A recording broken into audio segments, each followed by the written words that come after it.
Alamin natin sa kanilang tagapagsalita. Ito na yung kanilang bagong tagapagsalita. At tingnan ninyo kung paano magpalusot to. Panoorin po natin kung paano magpalusot ang PNP ngayon. Ang hirap kasi magsinungaling. Sa totoo lang, mga kababayan, kahit anong galing mo pagdidepensa, pag ikaw nagsisinungaling, lalabas at lalabas ang katotohanan. Kaya delicate su talaga kayo. Mga kababayan, wag natin itong si spokesperson. Trabaho lang niyang bigay ng kanyang mensahe nang nanggagaling sa taas. Walang iba kundi si PNP Chief Marbil. So, wag natin siyang anuhin kasi napag-utusan lang naman po siya eh. Ano naman naging dahilan ng mga pulis eh. Sumusunod lamang po kami sa utos. Yan ang sinabi sa amin, sunod lang kami. Ano mahirap sa atin mga kababayan, sunod-sunuran talang sa utos eh. Sumusunod lamang kami sa utos. Utos lang ito eh. Pasensya na po, pasensya na. Ang sinasabi po natin na ito po sila po ay yung mga senior officers ng PNP na nung panahon na yon ay kailangan ng presensya na makabalik dito sa National Headquarters dahil po sa operasyon na officially po i-declare po ni SILG. Yeah, malinaw. Linawin natin. Ano sinabi niya? First, hindi niya pinangalanan. Senior officer lang ang sinagot niya. Mamaya, meron kasing argumento si Marbil kung bakit hindi dapat pangalanan daw. Okay? So, kung ganyan ang argumento mo, tablado ka na naman. Tablado ka. Mamaya, paparealize ko sa iyo yung dahil daw sa nature ng kanilang trabaho, dapat hindi daw inire-reveal kung sino yun. Dapat daw tinakpan yung plaka. Dapat daw hindi binabanggit yung pangalan. Kaya hindi nila binabanggit kung sino yun. Wow. Very important kayo, ha?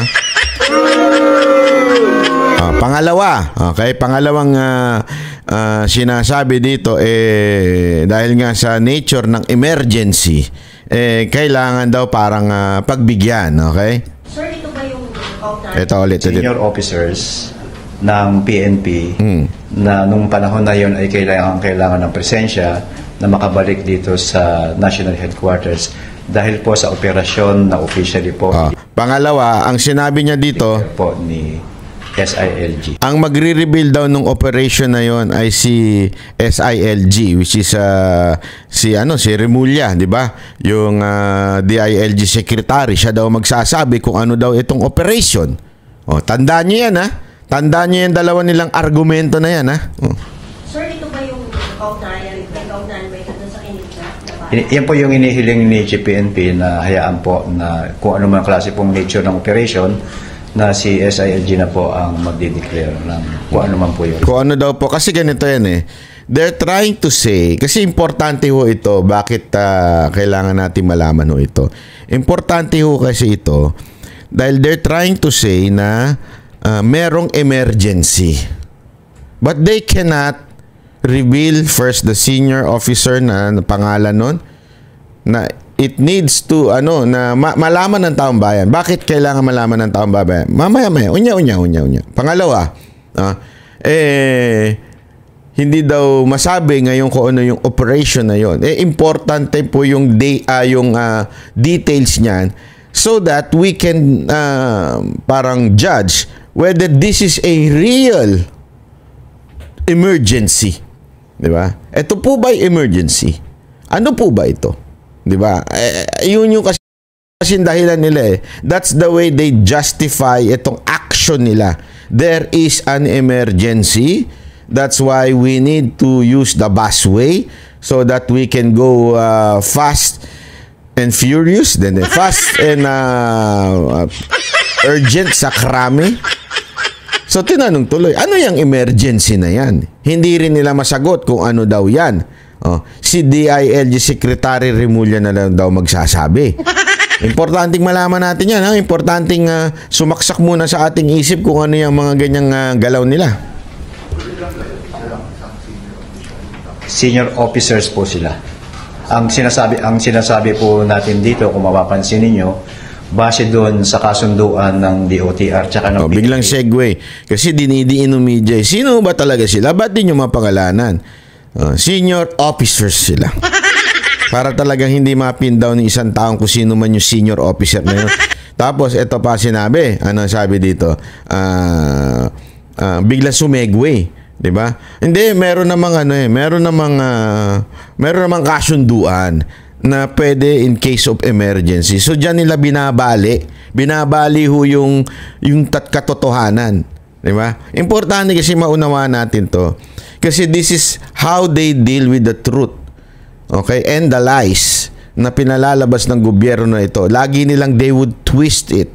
Halimbawa ito, sasabihin nila, sumilip sila. Tingnan nyo nga yung kasunduan. Ito, emergency. Emergency. Pwede na yan. Pero tandaan ninyo, nangyayari yan, yung mga ambulansya, sinisita, di ba? Bakit? Walang tao sa loob. Sinisilip yung tao sa loob. Tinitingnan talaga kung may emergency ba. Kasi maraming nababalitaan tayo na may mga ambulansya, ginagawang service ng mga munisipyo. Diyan na inis ang DOTR, kaya dino-double check nila. Talaga bang may emergency? That is important. Tama, mali. Ginagawa yan sa ambulansya. So, hindi porket nang wawangwang yung ambulansya, hindi porket may nakasulat na ambulance sa harap, papayagan na sa busway. Titingnan talaga nila. Ang tanong, nasunod ba yon? Kung talagang may emergency, di sana man lang tiningnan yung loob, pinatingnan ng loob. Meron talaga kaming hinahabol dito. Meron kaming daladalang kriminal dito. Kailangan namin dalhin sa krami for emergency sake. Hindi, how would you define emergency? Kung kayo nakahanap ng way sa ambulansya, dapat hanap din kayo ng way sa pulis. Paano wala lang ng pulis na naka-uniforme, sabihin nila, emergency, meron kaming hinahabol sa karami. Emergency, pupunta kami. Putya, ang daming pulis na nakamotor Di ba? Pwede sila mag-uniforme. Pag naka-uniforme na sila, sabihin nila, may emergency kami. Okay na po ba yon? Hindi, kasi yun yung palusot ninyo Pag may emergency, okay na. How would you define emergency? Sino magsasabi kung talagang yan ay emergency? Is a meeting emergency? Hindi di ba Hindi, ako ito, logical lang ito. Ano ba? Logical pa ba yun? Ang dali magsabi ng emergency. Emergency, natatay ako. Emergency, sumakit yung paa ko. Emergency. How would you know it's emergency? Everyone would say emergency. Alam mo naman ng Pilipino, di ba? Maparaan yan. Pag sinabi mong ito lang ang pwede dyan. Aba. Hindi, ito para mabigyan ko lang kayo ng kwento. Kasi ito nakento sa akin to ng mga taga-airport sabi sa akin, alam mo bang ginagawa ng iba? Para bumili sa linya sa immigration, pati doon sa security. Basta senior, kahit kaya namang maglakad, hihingi yan ng tawag dito, ng wheelchair. Kahit kaya naman nila, pumunta sila naglalakad. Mamamasyal pa nga sila Mamamasyal nga sila sa Japan, nakakapaglakad sila sa Japan paikot-ikot. Pero pagdating sa airport, dahil nga merong PW lane, tapos, so ang gagawin nila, magre-request sila sa airline ng wheelchair para makalusot doon sa mabilisang Pero in reality, they can walk. Ano mo yun? Sa Japan nga, yung matatanda na, nakakalakad pa Ito mga to. Kaya pang tumambay sa labas, makipagchismisan, pero pagdating sa airport, bigla naka-wheelchair. Mali. Kasi nga maparaan tayo Yun ang sinasabi ko sa inyo mga kababayan. Kaya nating gawa ng palusot ng lahat ng bagay. Di ba? Ganyan tayo di ba? Ngayon, eto na, emergency kasi. Exempted dyan, nandyan sa batas yan. Ayan yung pinag-usapan, na pag emergency pwede. Lahat na lang emergency. Kahit po ba yung pagpunta sa kabit, emergency? Kasi syempre, hindi pwedeng malate. Pag na-late ka doon, malilate ka sa uwi sa bahay.